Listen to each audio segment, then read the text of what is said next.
If there was one thing Elizabeth disliked about riding a motorcycle, it was the way the wind tended to dislodge her hat, despite its firm anchor of pins and elastic.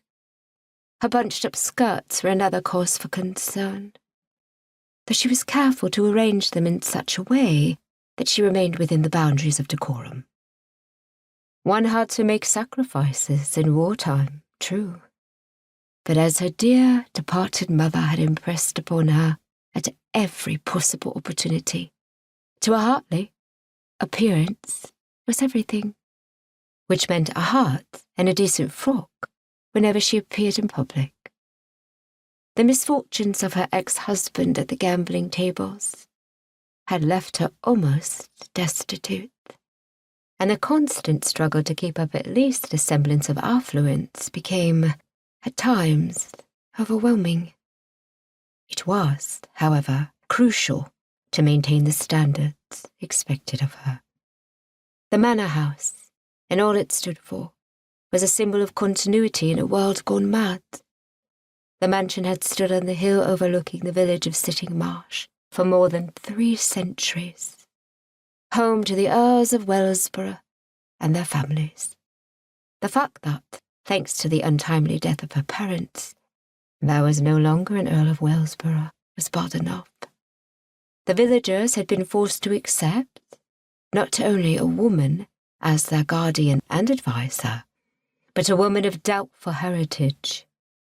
Faced with the formidable task of proving her worth, Elizabeth fought to keep up the traditions so long revered by her tenants. It wasn't easy. Right now, she was struggling to hold on to her hat with one hand while maintaining a reasonable control over her motorcycle as she sped downhill toward the rows of cottages. Luckily, she had a sidecar to help her balance.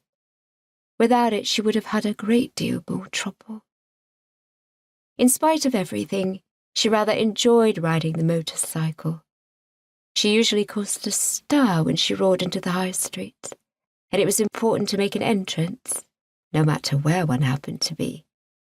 Most of all, flying down the hill in this manner gave her a wonderful sense of freedom, in a way that would not have been possible inside an automobile. Arriving at Sandhill Lane, she parked the motorcycle against the stone wall that separated the cottages from the road. Fred Bickham's cottage was at the far end of the row, and Elizabeth picked her way along the rutted path to the door, her mind dwelling on the matter of her new housemaid, and wondering if Polly had rung the Labour Exchange before leaving for the day. Thick black curtains covered the windows of Fred's cottage. Elizabeth frowned. It wouldn't be dark for at least another 2 hours. Most people waited until the last minute to draw their blackout curtains, holding on to every second of daylight they could.